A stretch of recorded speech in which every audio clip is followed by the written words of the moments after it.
I've been teaching for quite a few years. I've been out teaching in universities and colleges for about 20 years. And in those first years when I came out, I believe fall of '87, I had my Ph.D. and I went out and I started teaching. And I asked my kids in class, my first philosophy class that I taught at beautiful Bethany College in Lindsborg, Kansas. I said, kids, and they were kids. I was kind of a kid too, it seemed like. I said, if two people disagree on what is beautiful, must one of them be wrong? They all looked at each other and they said, no, they can both be right. I said, well, what does that show? And one young woman in the front said, well, beauty's in the eye of the beholder. I said, oh, good. And I said, kids, if two people disagree upon what is good, must one of them be wrong? And they kind of looked at each other and they had kind of a difference of opinion. Some said, well, yes, one would have to be wrong if two disagreed about what was right or good. Another said, no, of course not. They can both be right? Because goodness is in the eye of the beholder. And then I said to them, kids, if two people disagree upon what is true, must one of them be wrong? And they looked at each other and they said, well, no. One person would have to be wrong then if two people disagreed upon what was true, because, of course, truth can't be in the eye of the beholder. Fast forward 20 years, South Dakota State University, I asked my kids, we're all a little older now, if two people disagree upon what is beautiful, must one of them be wrong? Well, of course not. Of course, beauty's in the eye of the beholder. If two people disagree upon what is good, must one of them be wrong? Well, of course not. Goodness is in the eye of the beholder. It's a function of the judger, right? Hey kids, if two people disagree upon what is true, must one of them be wrong? Oh, a couple in the back row said, well, I think one must be wrong, but most of them said, no. Truth is a function of who makes the judgment.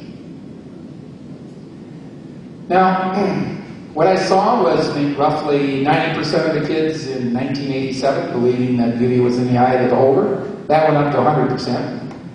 I saw about 50% on goodness. That went up to about 95%. And I saw about 5% on truth, maybe 10%, and that went up to about 80 or 90%. This is called relativism. Relativism is the assertion that what we regard as true, good, beautiful, is a function of the one judging it. It's a very old philosophy. This was the philosophy of the sophists who lived in the 5th century BC. It is why Plato and Aristotle decided to write. It's why Socrates started to debate on the streets of Athens.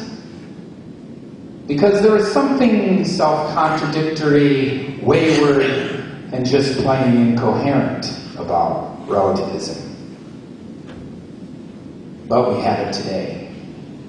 We have it today when it comes to talking about the old story, right? Of Jesus and His love. Of course, it is true for me. But for you over there, oh, that's not true for you. Another thing is true. And that one over there, that's not true. But that one over there, that's true. But that one over there, that's not true. But that one over there, that's true. Right? This is quite different than in the 1st century. This is quite different than when Paul preached the good news. This is all very different. Now, we live in a time, of course, where theology is sometimes people make a little fun at it. Actually, you know this?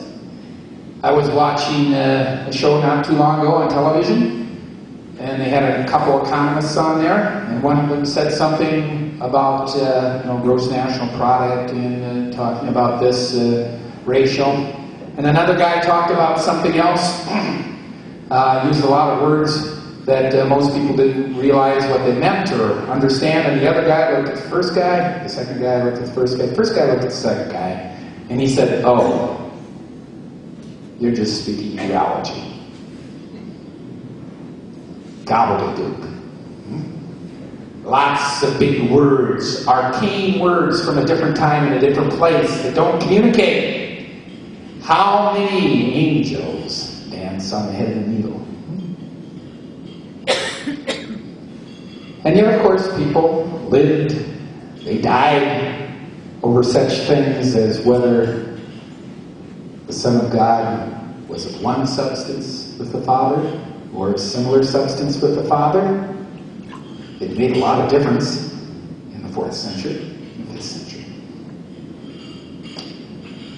Yes, we live in a time, my dear friends, when theology is sometimes considered to be an old parlor game done by old white guys, right? Not people up to date. Surely no one postmodern does theology. In fact, the great prophet of postmodernity, Jacques Derrida, the Frenchman, said, theology is the enemy of postmodernity and deconstruction. Yes, a lot of us perhaps believe that when faith comes, it has very little to do with what we believe, but it has everything to do with that we believe, right?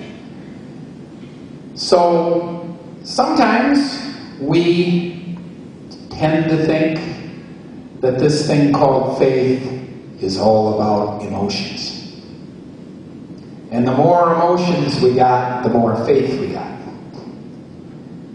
And I remember not too long ago being somewhere where the lady was giving a presentation, and at the end she was talking about this, and I made a comment. She says, "You think too much.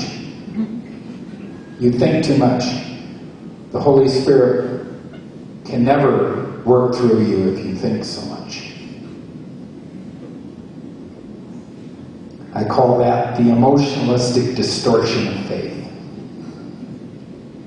There are others, of course, who say, "Oh my goodness, faith isn't maybe so much about feelings, but it's certainly about making solid effort. It's about willing to do things to be the case, or willing to do things. It's about going out into the world and changing it. It's about being prophetic." And these are all good things. But if that's all faith is, that's the voluntaristic distortion.